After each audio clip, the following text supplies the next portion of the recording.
Kalau kita lengah sedikit saja, wilayah laut kita bisa dibegal oleh pengusaha swasta. Banpol, korban politik.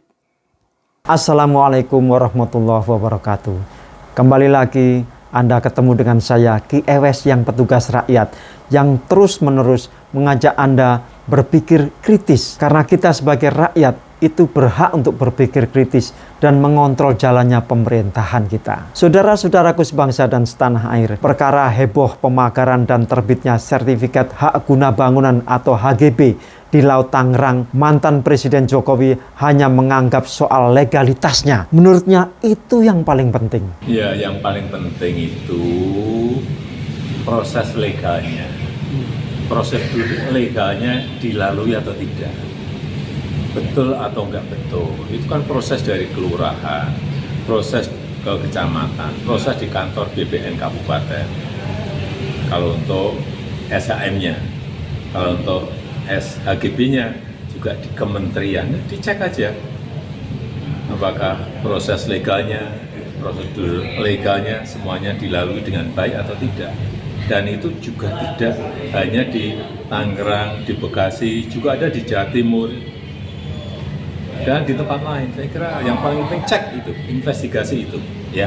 Loh. Pak, soal laut dipagari dan didirikan bangunan itu bukan cuma soal legalnya loh, tapi harus dipikir juga fungsi dan kedaulatannya. Coba dipikir, kalau laut-laut kita dimiliki perusahaan swasta, lalu gimana kedaulatan negara kita di lautan itu? Gimana pula nasib rakyat kita yang berprofesi sebagai nelayan? Gimana juga dengan potensi kekayaan laut kita? Masa sih harus kita serahkan semua ke perusahaan swasta? Wes, angel Pak. Kementerian Kelautan dan Perikanan memanggil pihak-pihak terkait pagar laut sepanjang 30,16 km di Kabupaten Tangerang, Banten.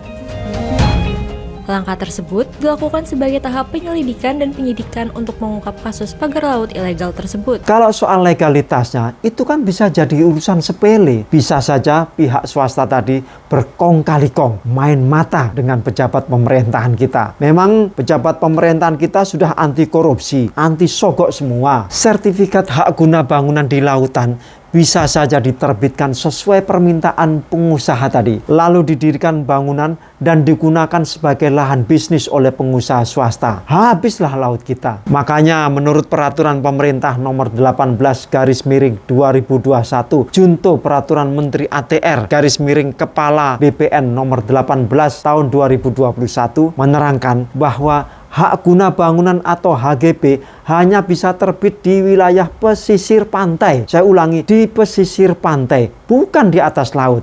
Lah, di Tangerang itu kan jelas-jelas di atas laut, sepanjang 30 km lebih lagi. Artinya, legalitasnya sudah cacat. Dengan kata lain, hak negara atas lautan sudah dibegal oleh pengusaha swasta tadi. Apalagi kalau bicara soal fungsinya, lebih ngaco lagi. Kalau lautan sudah dimiliki perusahaan swasta, lama-lama kedaulatan negara di lautan kita kan bisa makin mengecil. Yang tadinya milik negara, terus jadi milik swasta. Gak bahaya tak? Ya jelas bahaya. Karena sudah jadi milik swasta, jadi negara tidak punya hak lagi. Kalau pengusaha swasta tadi menjualnya ke pihak asing, maka kedaulatan kita jadi terancam. Apalagi kalau dilihat di peta atau Google Maps ya, nanti wilayah laut kita itu sudah berkurang.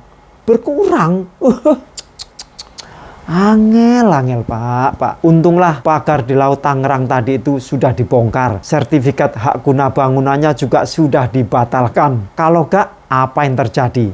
Ya ndak tahu kok tanya saya. Saya Ki Ewes. Wassalamualaikum warahmatullahi wabarakatuh.